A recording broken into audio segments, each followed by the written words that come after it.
Class 11th। आज हम त्वरण और मंदन के बारे में पढ़ेंगे। आप ध्यान रखिएगा, आपके जो सिलेबस में 30% का डिडक्शन हुआ उसके अकॉर्डिंग अपन कर रहे हैं और वो आप देख सकते हैं। देखिए, मैं यहाँ पर आपको त्वरण के बारे में बता रहा हूँ। वस्तु के वेग के परिवर्तन की दर त्वरण कहलाती।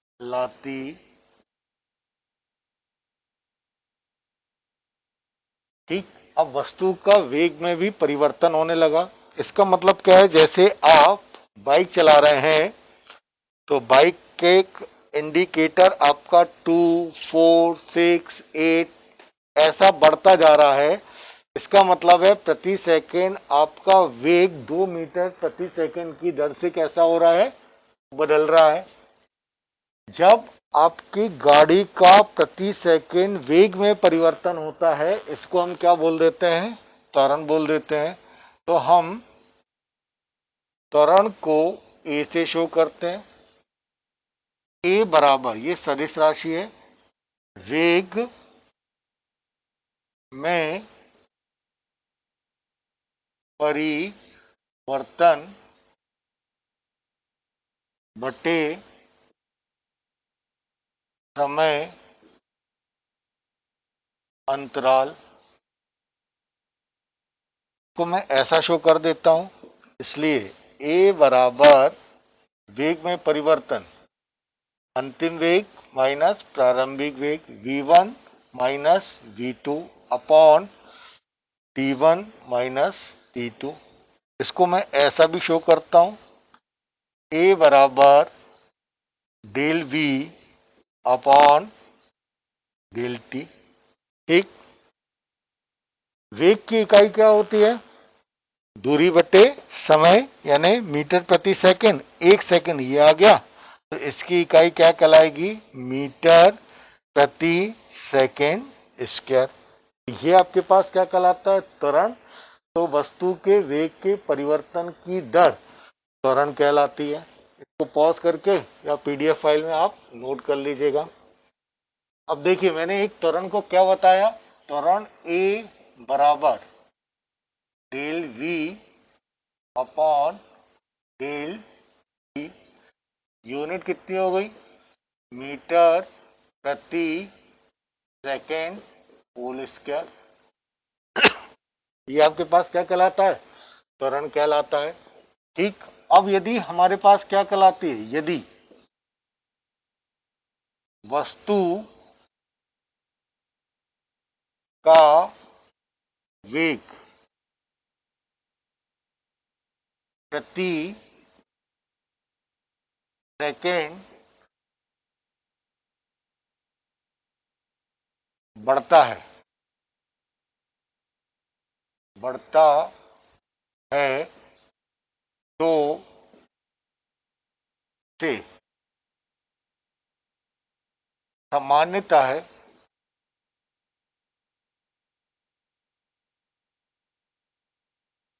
त्वरण या धनात्मक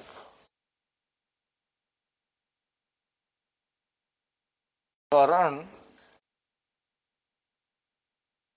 कहते। तो देखिए, अब वस्तु का वेग अब प्रति सेकंड कैसा होता जा रहा है, बढ़ता जा रहा है। यानी अगर आप बाइक को चला रहे हैं और बाइक को एक्सेलरेट कर रहे हैं तो उसकी स्पीड या वेग कैसा हो जाएगा, बढ़ता जाएगा। उस कंडीशन में वस्तु क्या कहलाती है, त्वरित कहलाती है। अब आप अगर गाड़ी चलाना जानते हैं तो आप देखिए, उसके एक्सेलरेटर को कम करिए तो धीरे धीरे धीरे धीरे करके उसकी स्पीड या वेग या त्वरण कैसा होता जाता है, कम होता जाता है। तो हम इसको मंदन कहते हैं। तो देखिए हमारे पास क्या हो गया, मंदन। ठीक, मंदन का मतलब क्या होता है, यदि वेग प्रति सेकंड कम होता जाता है, कम होता जाता है, या ठीक त्वरण कम होता है, तो इसे मंदन कहते। यदि प्रति सेकंड वस्तु के वेग में कमी होती जाती है तो इसे हम क्या बोल देते हैं, मंदन कहने लगते हैं। आप गाड़ी चला रहे हैं, बाइक चला रहे हैं, अगर एक्सेलरेटर दीजिए, त्वरित करिए, ऐसा करके उसकी स्पीड को बढ़ाइए तो वो त्वरण, और अगर आप ब्रेक लगाते हैं या एक्सेलरेटर कम करते हैं तो वो क्या कहलाता है, मंदन कहलाता है। तो अब आप देखिए वेग, त्वरण, दूरी, इन सब से आप परिचित हो गए होंगे। तो इसके लिए मैं क्या करता हूं, गति के समीकरण को प्रूव करता हूं। तो गति के समीकरण,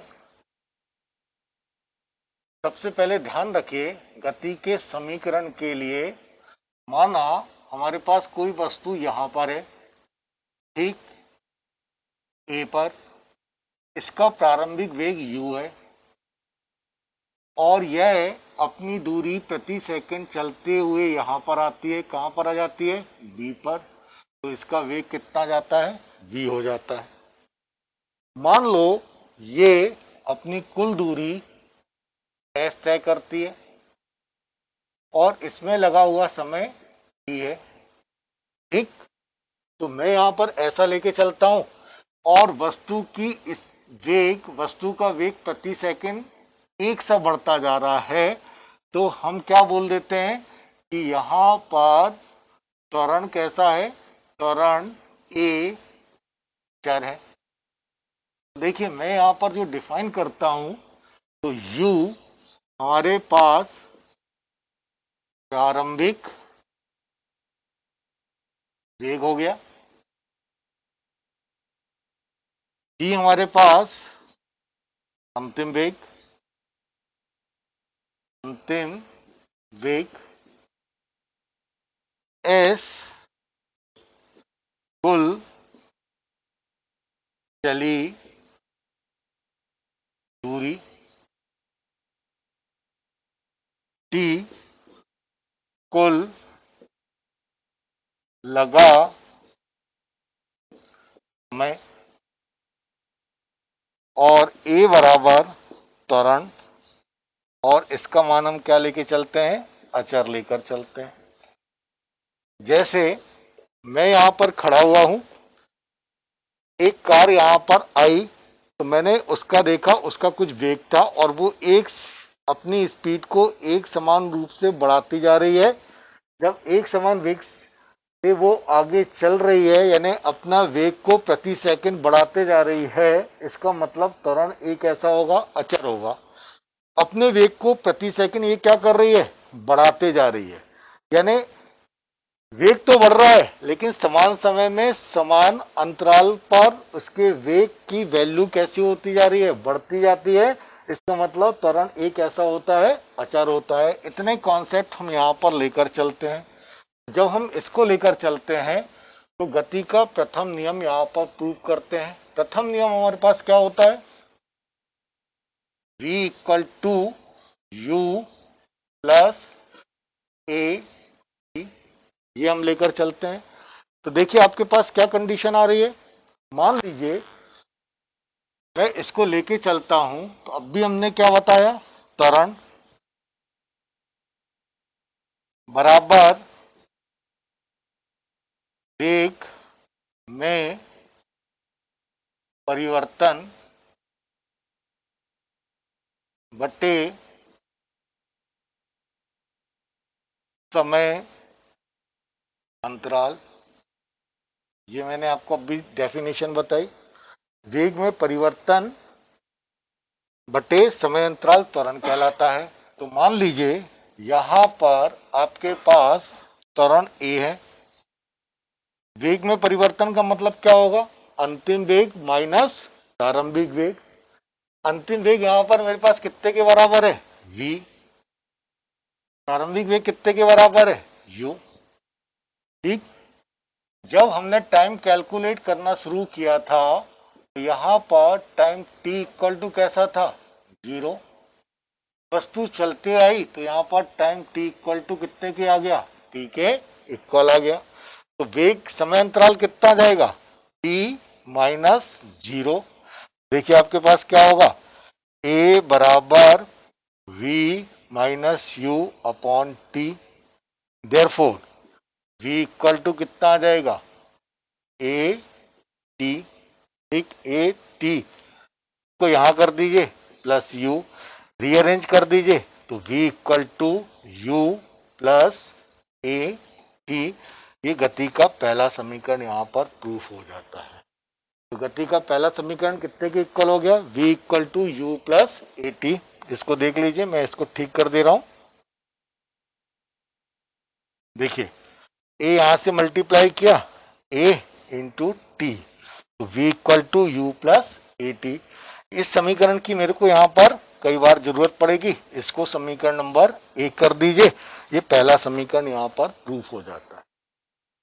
ठीक है, को आप पॉज करके नोट करेंगे या इसको पीडीएफ हम यहां पर दे रहे हैं उसके थ्रू आप कैलकुलेट करेंगे। ठीक है, चलिए अपन गति का दूसरा नियम पढ़ते हैं। दूसरा नियम हमारे पास क्या है? S equal to u t plus half a t, ये निकल आता है। ठीक, तो गति का दूसरा नियम करने के लिए मैं यहां पर क्या करता हूं? औसत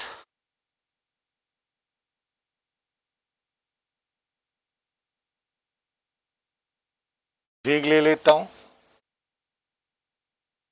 औसत वेग को मैं v एवरेज से लेके चलूं। औसत वेग मैंने आपको समझाया था। ठीक, तो v एवरेज यहां पर कितना हो जाएगा? अंतिम वेग और प्रारंभिक वेग का सम माइनस अपॉन 2। अब आपको मालूम है वेग बराबर कितना होता है?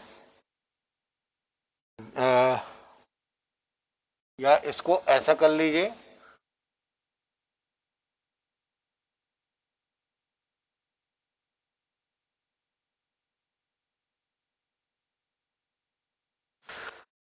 तो देखिए वेग बराबर कितना होता है? यह जाएगा आपके पास दूरी बटे समय। तो देखिए मैं यहाँ वेग की जगह औसत वेग ले लेता हूँ, v एवरेज। आप इसको एवरेज लिख लीजिए। ठीक, दूरी कितने के बराबर हो गई? s। चला गया समय t के बराबर। तो देखिए आपके पास कितना जाएगा? s बराबर v average into t. V average की वैल्यू कितने के इक्वल है? u plus v by 2 into t. S बराबर कितना आ जाएगा? u। अब ध्यान रखिएगा, मैंने यहां पर आपको ऑलरेडी बता दिया है समीकरण नंबर 1 से कि v इक्वल टू कितना होता है? u plus a t. ये किसकी वैल्यू हो गई आपके पास? v की, अपॉन 2 इंटू टी। इसको मैं इधर सॉल्व कर दे रहा हूं।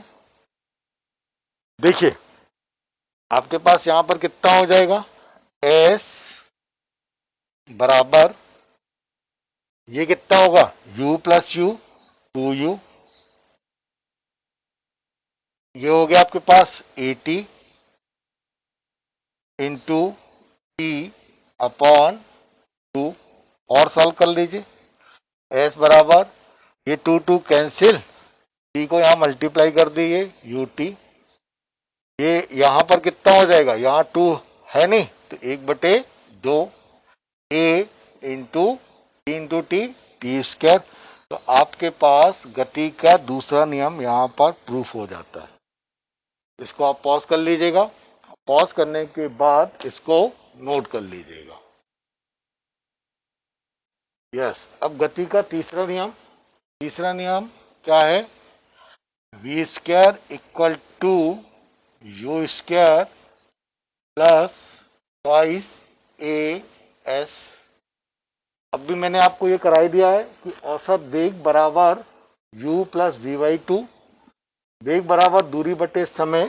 अगर मैं औसत वेग लेके चलूं तो आपके पास कितना आ जाएगा, v एवरेज, दूरी कितने के बराबर है, s समय t है, तो s बराबर इन दोनों को मल्टीप्लाई कर लो, v average into T, v average की वैल्यू रख दो, कितने के इक्वल हो जाएगा, u plus v/2 into T की वैल्यू के। मैं क्या करता हूं, आपके पास समीकरण 1 है, इसको समीकरण 2 दे दो। ये मैंने पहले समीकरण को सिद्ध करने के लिए ये अपन को प्रूफ किया जा चुका है। आप क्या कर लीजिए, समीकरण 1 से t का मान निकाल लो, तो t इजिकल टू कितना आ जाएगा, v माइनस यू अपॉन ए, समीकरण 2 में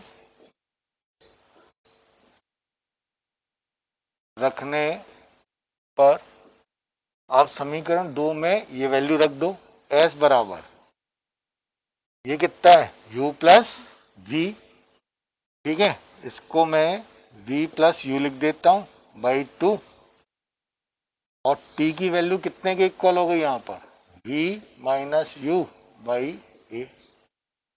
ठीक, इसको सॉल्व करिए, ये a plus b, a minus b, यानी कितना जाएगा, v square minus u square upon 2a। तो मेरे पास क्या निकलेगा, वी स्क्वायर इक्वल टू, ठीक है, या इसको और एक स्टेप में कर दे रहा हूं, यहां पर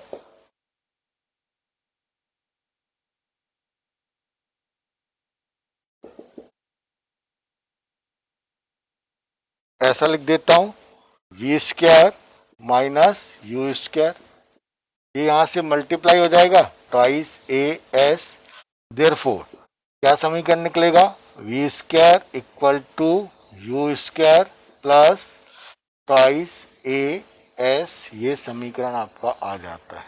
तो ये गति का तीसरा नियम यहाँ पर प्रूफ हो जाता है। ये तीनों समीकरण को आप नोट कर लेंगे, इनका प्रूफ देख लेंगे, इंपॉर्टेंट है, ठीक है, और कॉपी आपकी चेक होगी, आपकी इंटरनल मार्किंग इस कॉपी के नंबर पर भी डिपेंड करेगी, तो ध्यान रखिएगा, अच्छे से नोट कर लो।